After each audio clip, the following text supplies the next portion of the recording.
सभी छात्रों का मैं स्वागत करती हूँ। आज इसी तासिका में हम मुहावरे और कहावतों के बारे में जानकारी प्राप्त करेंगे। तो सबसे पहले मुहावरे किसे कहते हैं इसकी परिभाषा देखेंगे।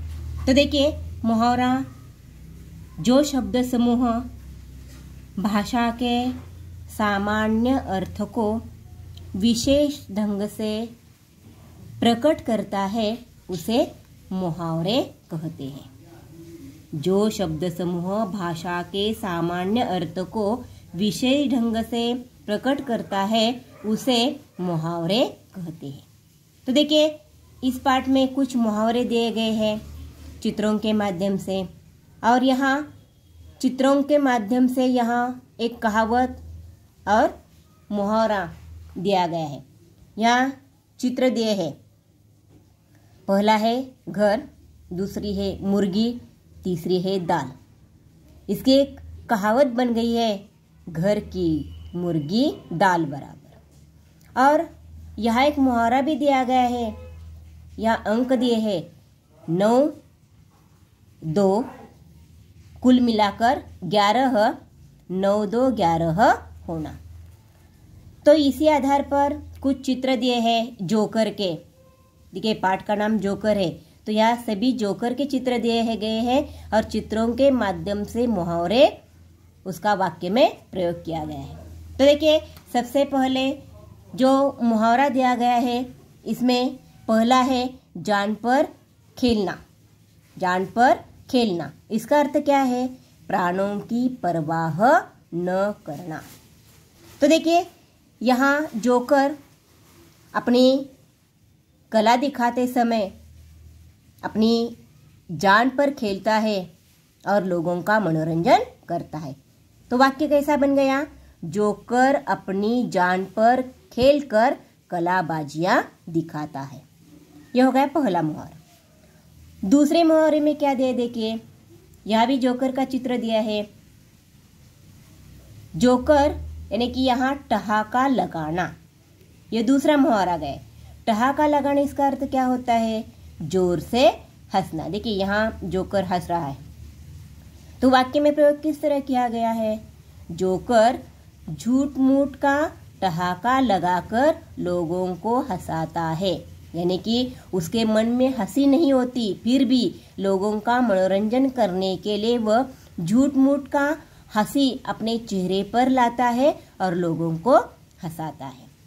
तीसरा मुहावरा यह दिया गया है, मन महसूस कर रह गया, यानी रह जाना। यह मुहावरा है, मन महसूस कर रह जाना। तो यहाँ इस मुहावरे में यह जो जोकर है, ये जोकर अपनी कला दिखाते वक्त अपने मन में कुछ इच्छा दबाता है, यानी इसका अर्थ क्या है? मन महसूस कर रह जाना, इसका अर्थ है इच्छा मन में दबाना। तो यह जोकर अपनी इच्छा मन में दबाकर लोगों का कैसा मनोरंजन करता है।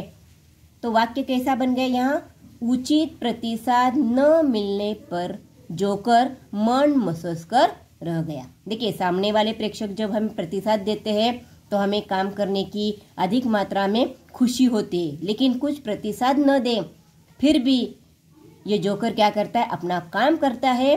अपनी इच्छा उसके मन में होती है कि हमें प्रतिसाद देना है, लेकिन न मिलने पर भी वह अपना काम करता है। आगे का जो मुहावरा दिया गया है वो मुहावरा है फूला नहीं समाना। फूला नहीं समाना, इसका अर्थ क्या है? बहुत आनंदित होना या अधिक आनंदित होना। देखिए, यह जोकर आनंद से उछल रहा है, तो इसका वाक्य में प्रयोग किस तरह किया गया है? तो खेल समाप्त होने पर कुछ बच्चों द्वारा जोकर को धन्यवाद कहने पर वह फूला नहीं समाया। तो देखिए, यहाँ प्रतिसाद मिल गया है और प्रतिसाद मिलने पर यह जोकर खुश हो गया है, खुश हो गया है। आगे का मुहावरा देखिए, यहाँ दंग रह जाना। दंग रह जाना, यहाँ इसका अर्थ क्या है? तो चकित रह जाना या आश्चर्यचकित होना। तो देखिए यहाँ ये जोकर है, ये जोकर अपनी कला दिखाते वक्त अपने ही काम में इतना दंग रह जाता है, मग्न होकर वह काम करता है। इसमें इस वाक्य का उपयोग इस मुहावरे का वाक्य में उपयोग किस तरह किया गया? देखिए, एक बच्चे को अपनी नकल करते देखकर जोकर दंग रह गया। देखिए, अपने जैसी सामने वाला जब नकल करता है तो आश्चर्य लगता है हमें, हम चकित हो जाते हैं, क्योंकि हमारी जैसी कला दूसरी व्यक्ति भी कर सकती है, ये जानकर ये जोकर चकित होता है। आगे का जो एक मुहावरा दिया गया है, तो देखिए, आंखें दिखाना। आंखें दिखाना इसका अर्थ है क्रोधित होना। तो देखिए, ये जोकर क्रोध भरी नजर से बच्चों को देख रहा है। किस कारण? तो यह बच्चे क्या कर रहे हैं?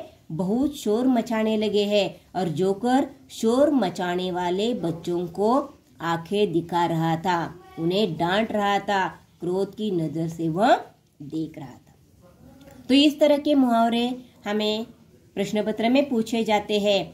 मुहावरों का अर्थ लिखिए और उसका वाक्य में प्रयोग कीजिए। कुछ चित्र दिए जाते हैं, चित्रों के माध्यम से हमें मुहावरा तैयार करना पड़ता है, जैसा ऊपर दिया है ना, उसी तरह। तो यहाँ ये मुहावरे हो गए।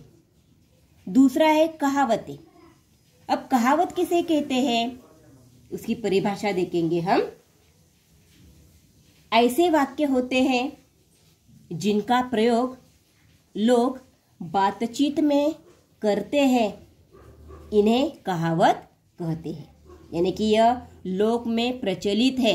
आज भी हमारे दादा दादी, नाना नानी बोलते वक्त, बातचीत करते वक्त इसी कहावतों का वाक्य में प्रयोग करते हैं और कहावत के माध्यम से लोगों को समझाते हैं। तो यहाँ दो कहावत दी गई है। ये दो कहावतों के माध्यम से हम जान सकेंगे कि यह कहावत कैसी होती है। मराठी में उसे म्हण कहते हैं, हिंदी में उसे कहावत कहते हैं, और दूसरा भी शब्द है उसे लोकोक्तियाँ भी कहते हैं। तो यहाँ पहली जो कहावत दी गई है, गंगा गए गंगादास, जमुना गए जमुनादास। तो यहाँ यह जो कहावत दी गई है, इसका अर्थ क्या होता है? तो अवसरवादी। अवसरवादी का मतलब क्या है? जिस समय हमें लाभ होता है, उसी लाभ पाने के लिए इस अवसरवादी लोगों के, तो इसका अर्थ है अवसरवादी। अवसरवादी का मतलब है जिस समय, जिस वक्त हमें लाभ होता है, जिस राह से हमें लाभ मिलता है, उसी राह पर चलना, यानी अवसरवादी। यहाँ दूसरी भी एक कहावत दी गई है, नाच न जाने आंगन टेढ़ा।